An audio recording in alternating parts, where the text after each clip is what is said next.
ka-express, habang maraming basketball fans sa mundo ang nakatingin sa bagong henerasyon ng NBA big men, isang 7'3" Pinoy giant ang unti-unting muling bumabalik sa international spotlight. At ang nakakagulat, mas skilled na siya ngayon kaysa dati. Si Kai Sotto, matapos ang matinding ACL injury setback noong 2025, ay muling nagpapakita ng elite flashes sa Japan B-League at ngayon nagsisimula na namang umugong ang usapan tungkol sa posibilidad ng NBA contract. Ayon sa reports, ilang Summer League invitations na umano ang natanggap ng kampo ni Kai nitong 2026 habang pinag-aaralan ang susunod niyang career move. At bakit biglang uminit ulit ang kanyang pangalan? Well, simple lang, halos walang katulad si Kai sa buong mundo. Legit 7'3", mobile, may shooting touch, kayang mag-push ng bola, may passing vision, may rim protection instincts at higit sa lahat, marunong maglaro ng modern basketball. Hindi siya traditional slow center lang, para siyang hybrid big man na sinusubukang pagsamahin ang old school height at modern day versatility. Sa Japan B-League, patuloy niyang pinapakita ang development niya bilang two-way center at itong March lang, nagtala siya ng career high 19 rebounds laban sa dating team niyang Yokohama B. Corsairs. At habang dumarami ang injuries at kakulangan ng size sa NBA ngayon, maraming analyst at fans ang nagtatanong, paano kung ito na talaga ang tamang timing para kay Kai? Dahil sa totoo lang, kapag pinag-usapan ang pinaka-skilled na 7'3" big man outside NBA today, mahirap nang hindi isama ang pangalan ni Kai sa usapan. Ito ang madalas na hindi maintindihan ng maraming tao tungkol kay Kai. Hindi extraordinary ang hype sa kanya dahil lang matangkad siya. Extraordinary ang hype dahil bihira kang makakita ng 7'3" player na may ganitong level ng skill package. At habang tumatagal ang career niya sa international basketball, lalo itong nagiging obvious. Kapag tinitingnan mo, ang karamihan sa mga players na lampas 7'2", kadalasan limited ang galaw, mabigat sa depensa, hirap mag-switch, mabagal sa transition, pero si Kai iba ang profile.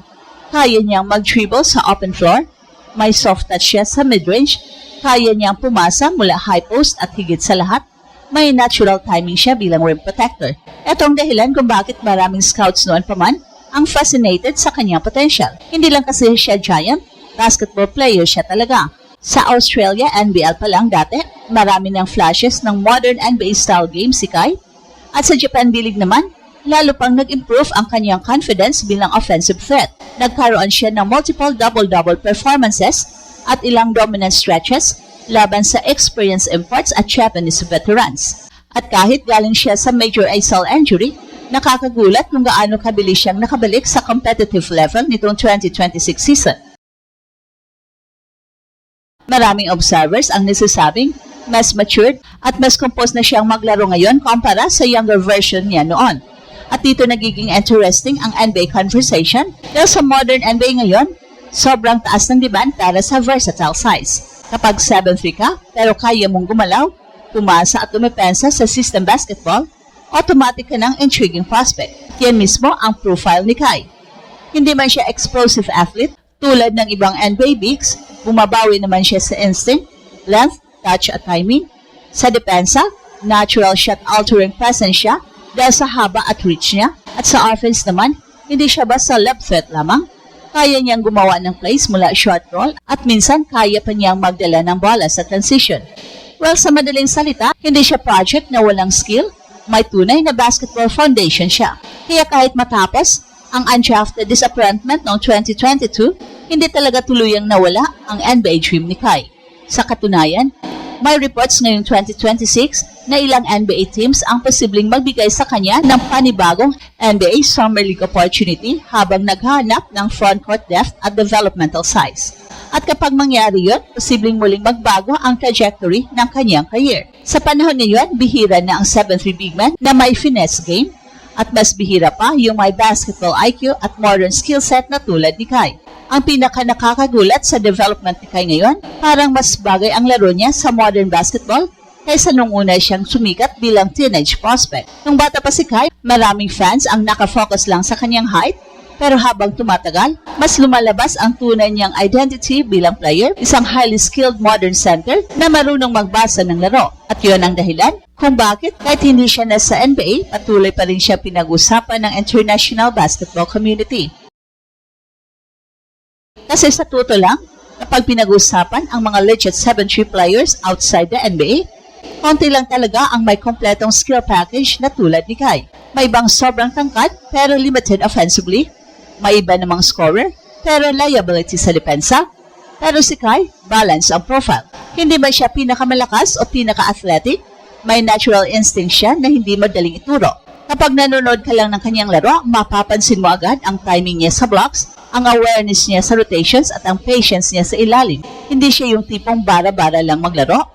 Madalas, anticipation ang gamit niya. At sa offense naman, lalong interesting dahil sa panahon ngayon, napakahalaga ng centers na kayang mag-fit sa ball movement systems at dito pumapasok ang value ni Kai. Kaya niyang mag-screen, pumasa mula elbow area at magtapos gamit ang finesse touch. Hindi siya one-dimensional big man na puro dunk lang. Sa Japan B-League, ilang coaches at analysts na rin ang pumuri sa versatility niya bilang stretch-capable center kahit hindi pa consistent 3-point shooter, may mechanics at confidence siyang kumuha ng perimeter shots kapag kailangan. At yun ang dahilan kung bakit buhay pa rin ang NBA possibility ni Kai.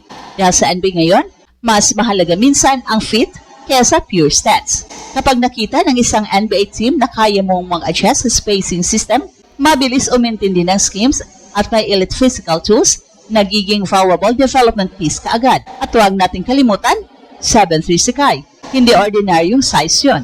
Sa buong mundo, sobrang bihira ng players na may ganyan kataas na may coordination, mobility at basketball IQ. Kaya kahit maraming beses nang sinabi ng mga critics, natapos na ang kanyang NBA dream, hindi talaga nawawala ang interest ng mga scouts at fans sa kanyang potential. Well, sa katunayan, maraming Pinoy ang naniniwalang baka timing lang talaga ang hinihintay ng career ni Kai.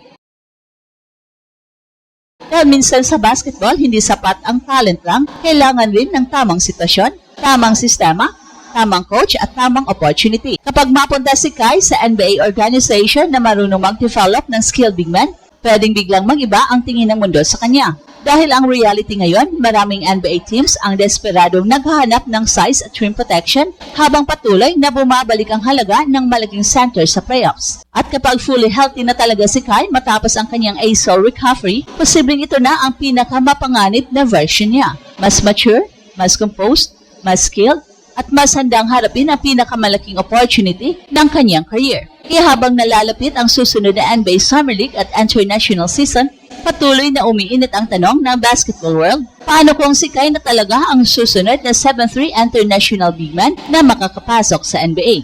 At ito ang Express Info kung saan bawat kwento ginulat ang mundo. Don't forget to like and subscribe.